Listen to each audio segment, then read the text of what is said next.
Hey, check this out. Kids go home tomorrow. House finna be quiet as a beach, man. So Boosie badass is back, man. All gold pool party. All gold piss pool party. And I mean it, man. This Thursday. We finna turn up, man. All that, man. I gotta enjoy my motherfucking life, man. All gold piss pool party. I'm about to be all up in the gold piss party. Y'all better hurry up and get y'all tickets.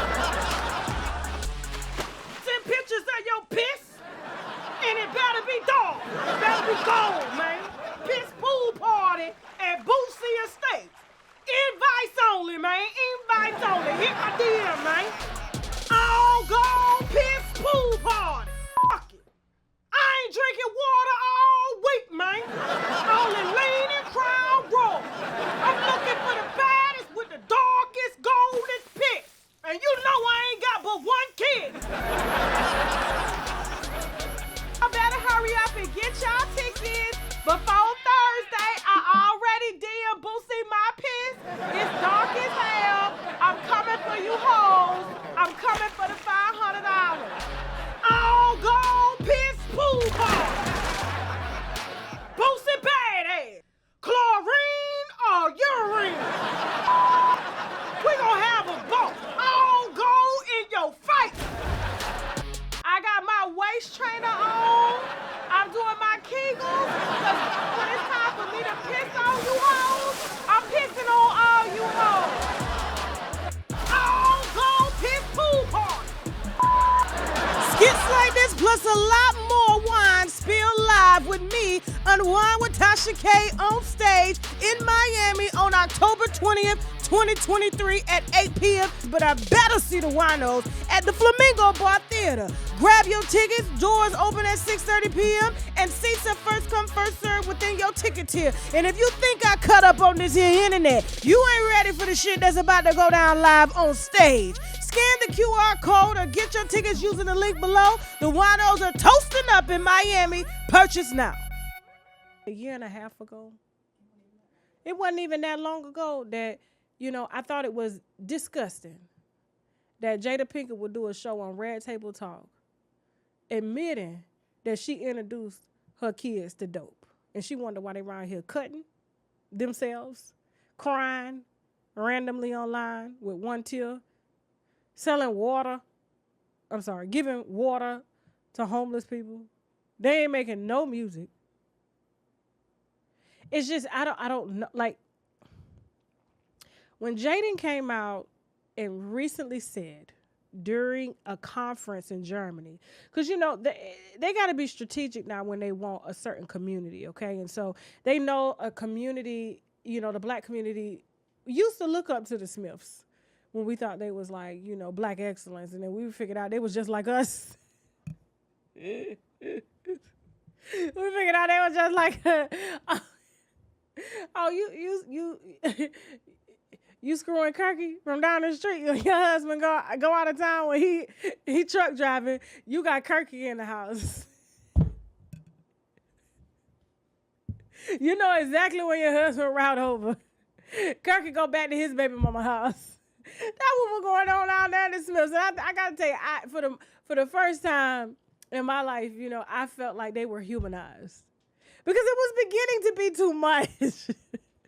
The power couple, the this, the that. It was beginning to be too much. And then you got children out here, they cutting. Our kids is cutting other kids. Your kids want to cut themselves because they in the house all day because you done told them they celebrities and they can't hang out with certain, they got to know who they are. So they got to stay to themselves. And so staying to themselves, talking to themselves, instead of them cutting somebody else or learning how to fight in school, they cutting themselves. There's a lot of stuff going on, There's a lot of stuff going on.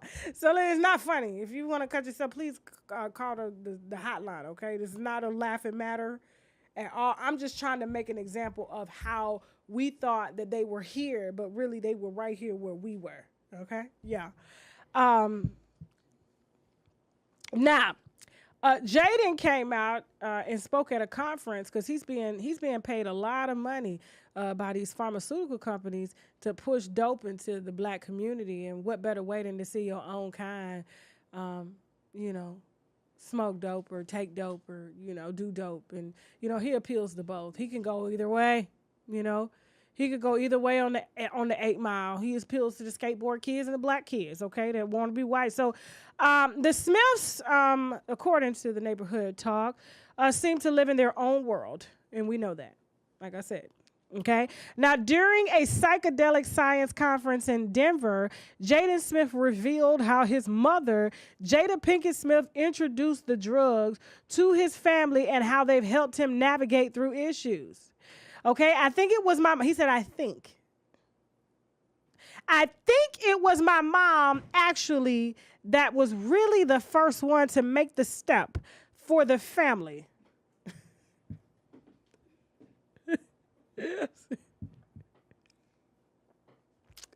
He explained, it was just her for a really, really, really, really long time. And then eventually it just trickled down and evolved, and everybody found it in their own way. So they watched their mama get high, and then they got high. We getting high when we get high when you want to get high. Yeah. So she was getting high, masturbating, doing all types of stuff, and they just started doing the same thing too, sleeping with everybody. Now what's the girl name? Jaden. What's the child name? Willow. Now Willow polyamorous. She's just sleeping with everybody. She got it from her parents, you know. And so studies show. Hold on for a second. He credits. Now this is the part that get me. Okay, this is the nigga in me. He credits the drugs for helping him feel love for his siblings during their heated confrontations. This little boy chose to get high because he couldn't control his emotions when it came to fighting with his sisters and brothers.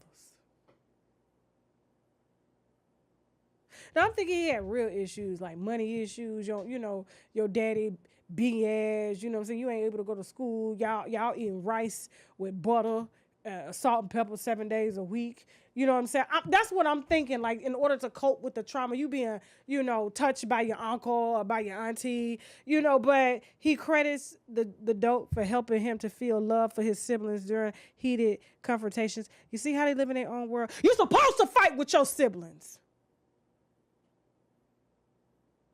Your siblings is what teach you how to be and live in reality in this world. Something your mammy don't know how to do no more.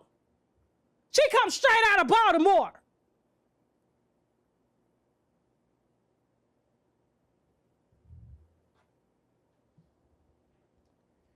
I'm sorry, y'all. I'm sorry. I just got out of anger management. What are my 7 steps, Jasmine? What are my 7? Somebody get my 7 steps. Breathe. Take deep breaths.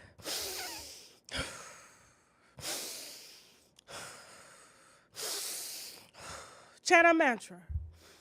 Life is positive. Life is positive.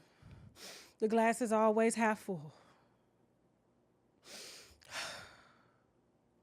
Think of something that pleases me.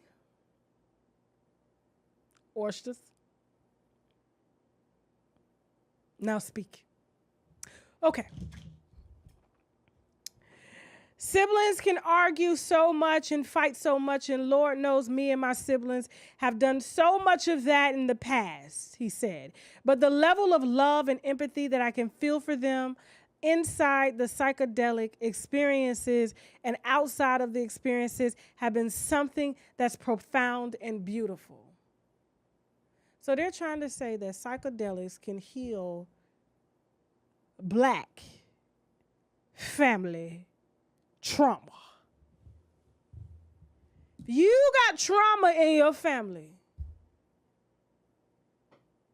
Come on to the other side.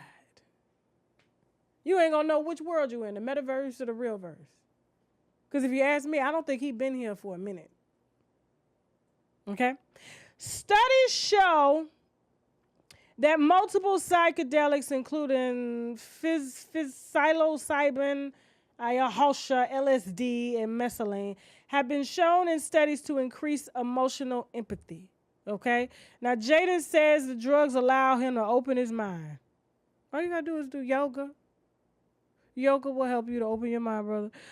It will actually help to open our minds to get out of the old ways of thinking that got us into a lot of these arguments and open it up so that it just releases and makes room for you to work it out, massage it out until it's completely gone. He included it into your mind. It's gone, and reality is no longer a factor because you don't know whether what's real or not. Now, let me tell you, I'm going to tell you something real quick. Okay, now this is a little deep. Now, I'm not a doctor. I'm not a pharmaceutical company or nothing. I used to have a sugar addiction real bad. It was so bad.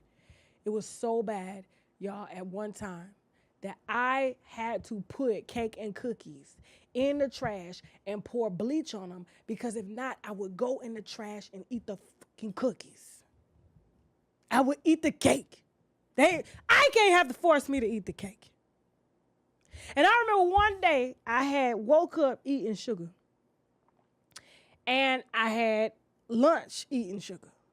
I don't know how much sugar I had that day, but my brain was constantly on it, right? I got in my car to go drive. I think I was going to see a therapist or something like that. And I was driving and I forgot where I was. I literally forgot. I was sitting literally not even a block from my house. We was living in an apartment. It was all utilities included. It was $800 right off our bankruptcy in Hagerstown, Maryland. You know what I'm saying? Always had to fight the roaches from all the other apartments around there. Right. You know what I'm saying? I'm like, this ain't the house you want to be in. It's too clean in here. It's too clean. They would leave, too. They would leave. Because it was like, there's nothing here, guys. No money, no food, no nothing. So, and I remember sitting in traffic and I panicked because I was like, oh my God, where am I at? I'm sitting at the light. I'm sitting literally at the light by my house. I didn't know where I was going. So I had to literally pull over and I had to wait for my brain to come back working so that I could go where I was going. And I said, that was the most scary moment in my life. That was the day that I said, I'm giving up sugar. I'm not touching this no more. And I started doing heavy research. Now, LSD, I did some research on it because everybody was talking about these shrooms and stuff like that, and they always bragging about it. You know, wheat, right? Wheat, flour, and stuff like that, that's considered sugar because it breaks down like sugar and it hits the brain like sugar and stuff like that, even though it's not pure sugar. But I was reading that, you know, LSD stems from a protein that's found in wheat. And the way it processes is it hits the brain in a way where it takes you to another world. And so I couldn't help but think eating all them Kit Kat bars, cakes, donuts, and pastries and stuff like that, and all that flour, plus the regular sugar, you know what I'm saying? I couldn't help but think, was I tripping? When I forgot where I was and it started spinning and I started seeing colors and stuff like that, because I was just so high. You know, like y'all got to be careful, man. Like they really, really, really, really they are trying anything to get this here. Cause when they get this here, they can tell you anything. Propaganda, you ain't gonna vote no more. You're gonna be voting for what they call it, artificial intelligence. You won't even know that the president done died. You better be careful. You better be careful. They done already approved lab-grown chicken. They are now starting to serve it in restaurants in L.A. So when we start seeing the people in L.A. act a little funny from that lab-grown chicken, then it's going to trickle. And you know who's going to get it first? The dollar menu. The dollar menu getting it first. Publix Greenwise, they ain't getting that. They growing chickens. Okay? So, and even when I went to Africa, just looking at a chicken over in Africa versus a chicken over here, I said, when I ordered a wing, it was a wing. There was nothing on it. It was a wing. It was just bones. There was no meat. So I said, why our wings got meat? Our chickens are obese. Is that what's happening here? Because I could eat a whole chicken in Africa by myself, That people just order whole chickens and literally you eat the whole chicken. So y'all better be careful. I'm telling you, they coming for your mind now, and then they're gonna be telling you let me stop. I don't want to mess up Elon Musk's plan. Moving on.